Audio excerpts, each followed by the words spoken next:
So, moving on to our third and last topic of the live stream. So, this actually, put your hands up if you own a Nintendo Switch. Yoy! Yeah, so we're all my favourite console ever. So, some interesting information came out just the other day. And I've got an article here from IGN written by Luke Riley. Nintendo is it real, though? Well, on IGN, it's a real article. Take it from someone else. It's a real article. We'll blame them if it's wrong. So, Nintendo is planning to release a new version of the Switch to maintain the console's sales momentum, according to a new report from Wall Street Journal Japan. The unofficial report cites suppliers and others with direct knowledge of the plan as sources. WSJ Japan's sources reportedly told the publication that there are active discussions about a new hardware and software functions and the cost to implement them, including upgrading the system's low-end LCD display. The sources also indicated the new Switch could arrive in the second half of 2019. So way off. It's still a little way off. Well, about a year away. Not that far off. Yeah, about a year well, away. It is. The thing is, what I would like to know is it worth me buying a new Switch just because it has a better screen when I can plug it into a TV and get 1080p? Like, well, that's like asking, is it worth getting the new 3DS XL or the new 2DS XL? Like, virtually identical. I'm sure there is one benefit to the other, but ultimately it's the same experience. Because I've been asking the same thing. Are they going to do a bit bigger display, or are they going to have anything else? Is it going to be slightly more powerful? Is it like a PS4 Pro? if they move the charging port, I'll buy it instantly. Where would you put it? Top? They could add two. They could have two of it. They had two charging ports, one at the side or one at the top and one on the bottom. So Do you know what I don't like is when I put my headphones in, it's actually in the top, and then it sort of I have to feed it round the back. Like, it's only a little teething problem, but it's like because then it sort of. But just then feels... it dangles in the way otherwise. But surely when it's underneath. it's in the dock, it doesn't matter what way up it is. So if they put the charging port in the top, who gives a shit if I have to put my Switch in upside down into the dock? Why does that matter? I'm not looking at the screen. If they did that, that would be sensible. So Yeah, but the bits would slide down. I'll put it upside down and done. If you put it in upside down, these come out this way. No, the Joy-Cons lock. You have to push the button to get them out. Yeah, but you can't get them out if it's this way. The desk, whatever you've got it on, darling. I'm just Take them off before you put it in there. I think they're kind of expecting you to have common sense. Yeah. Take them off. Their idea is this. Because there's so many occasions when that charging port winds me the hell up. I got to have the proper Nintendo Switch like TV advert experience with it the other day. I was on a very long train journey from High Wycombe with my brother, and I had my Switch. So I popped it on the little table between us, handed him one of the little controllers, and we raced for half an hour. It was great. That's exactly what I want. That conveys the magic of the Switch to anybody. As soon as you plop the screen down, hand them another Joy-Con, they're like, "Oh my god, I need one of these." I did it on the plane. It's not even about balancing it. It has a little handstand. Like, it's just admittedly, that is the one thing I don't like about a Switch is actually the kickstand. I struggle. I have a really bad habit. I bite my nails, and I can't actually get the kickstand out. So I actually use a butter knife. I use this now to actually. Those are good. Yeah. Plus, it's just I find I'm always a bit worried about breaking the kickstand as well. I'm always a bit. It comes off anyway. So I'll just say, I'm always a bit worried about it. I'm always like, I think something like that maybe implemented could be designed a little bit better. I feel I've pulled mine off dozens of times. So yeah, I'm careful with my belongings. Oh dear. So is there any features that? Because you guys are like, the same as myself, we're early adopters of the console. We've got it fairly, obviously. How recent to launch did you get yours? Launched. I got it on the day. Oh right. Same. Yeah. I was a little bit time after that. How do you feel about doing a new version of the Switch within this time frame? I think it's a bit premature to do a brand new one. It came out a year ago. It'll be admittedly 2.5 years from launch. It'll be a revised. See, I disagree. I think because obviously Nintendo has always had rocky starts. Like they released the Wii U expecting it to do amazingly well, and it dived. So when they were taking such a chance with a new console in this way, because let's admit it was such a weird console. As in, like, you can now come up wherever you go, etc.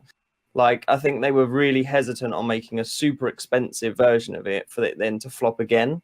So now they've released it and they've gone, wow, yeah, people actually love this. They're prepared to now put a lot more development into it to make it better.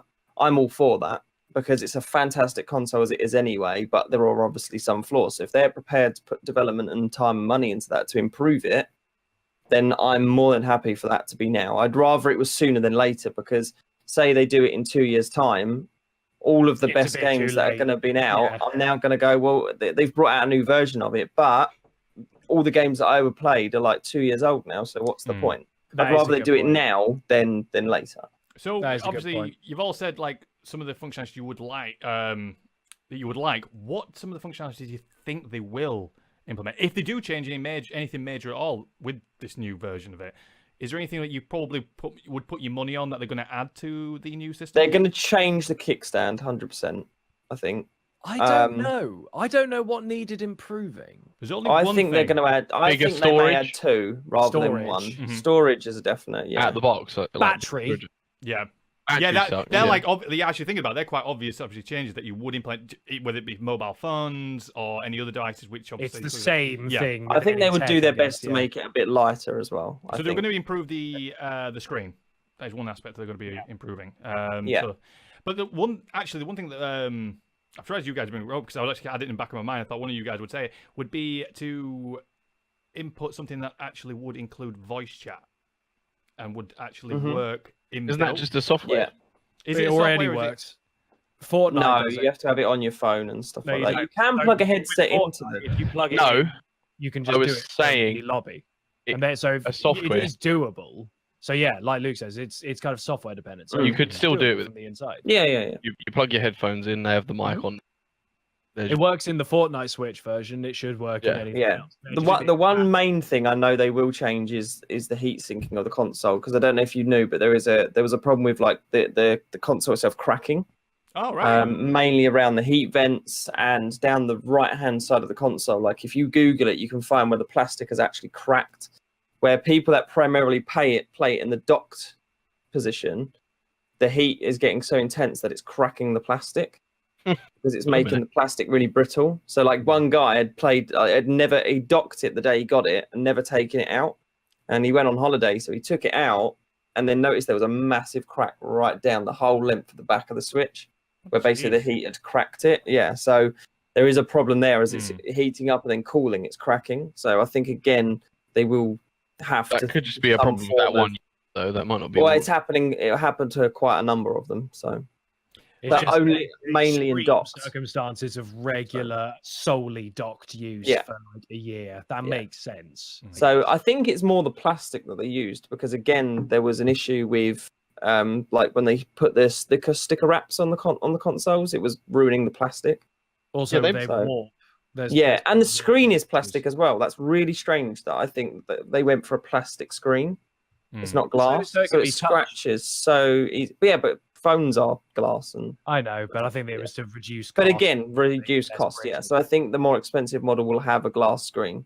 It will be interesting to see what sort of if they do make any major changes to it, or like what I'd said, maybe increase just battery capability, memory, very much like obviously what consoles do now, where they release like the 1 terabyte version, and they obviously with those new releases they do change some of the internal components because they become cheaper and they'll probably alternatives. I'm thinking maybe they'll do things maybe like add in 4G capability or 5G or something like that. Maybe that'd be good. New kind they added a SIM tray. Yeah, so like this might got Bluetooth 2 in it, put Bluetooth 3. Which isn't impossible because like the PS Vita had a version of that. It had a Wi-Fi version and a 3G version.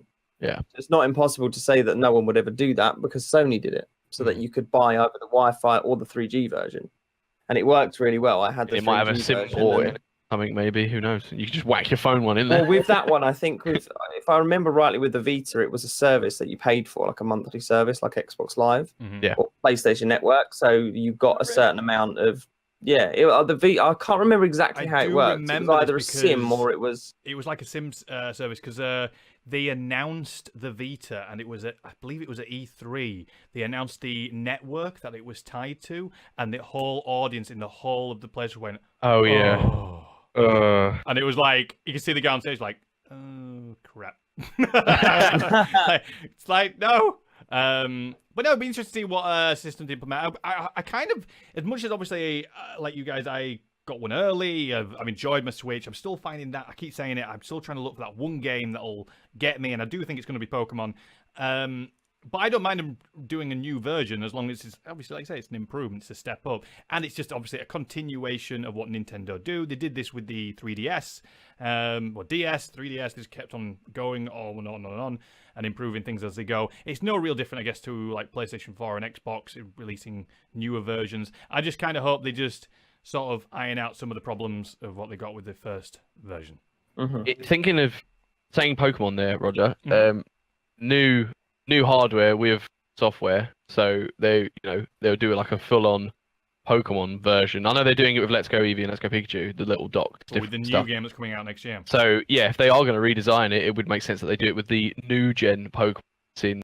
Is it going to be? Do you know when it is? Is it a brand new gen? 2019. 2019. So that could, maybe they'll tie in with that. Maybe. Yeah, I could see that actually. Like, to say, if it's going to be rumored to be released that would make late 2019, that would probably tie in with, I presume, when Pokemon would be released just before Christmas. That would probably be one one of the biggest launches. Nintendo will be earning even more money That'd to be put such into their a good vault. push for the new console. Yeah. Also, it might drive the price of the original one down. Oh yeah. But the thing is, do you know the one thing that's making me nervous is that you can't transfer your game console purchases currently already on a Switch. So if I lose my Switch or it gets nicked and I take mine out along with me and then I buy a new one, that's hundreds of pounds gone. Yeah, that is ridiculous. So how are they going to, unless you change that, you're not convincing me to So buy what, if I sign into my Nintendo eShop, it will say I haven't bought it? Wow. It's console. Even with the cloud saves? Yes, tied to the console, yeah. It's shit. Wow. It's a really crap They need to sort that out. So they need to fix that before releasing their new console. Okay. Knowing that, I'm now not going to buy digital games anymore. Well, like big ones. Like I bought Mario Party digitally. So I buy every game that I adore, I buy digitally because my thinking is, well, I'm never going to replace this, so I want it on there. Yeah. I want it so I can have it ready to go whenever. Yeah, well, screw that then. Yeah, I wish I'd bought it on. For something like that, Nintendo really need to pull the finger out, because if they've released now their online service and they've got that going, I think they need to start looking to systems like this where it is tied to your account, because that just seems. Well, they have. That's such a Stone Age way of doing it. So they have to. Because otherwise, everyone who's bought the Switch now, not expecting a new one to be released, will go, well then no. So you have to convince old Switch people and people who haven't bought a Switch at all. I really didn't know that. Yeah, it's really bad. It's a really terrible decision. So I'm really nervous about losing my Switch. Because if it ever happens, it's a portable device. So how can you not make that a thing? I might go out. So yeah, it boggles. Yeah, mine goes everywhere with me as well. Yeah. Let us know down in the comments, guys, whether or not you've actually purchased the Switch, and would you be willing to sort of hold out till late 2019 to see if you maybe get the 2.0 version? Yeah, I mean, if you haven't got one now, you might as well wait. I mean, well, I guess so. Yeah. Well, it's still 12 months away, so there's still a lot of time to go. Obviously, we've got Pokemon coming out this next month. Is it next month it's coming out? November. So I think that's going to obviously drive a lot of sales. Whether or not there is going to be a new Nintendo Switch coming out, I think there's going to be a lot of Switches sold over that time period.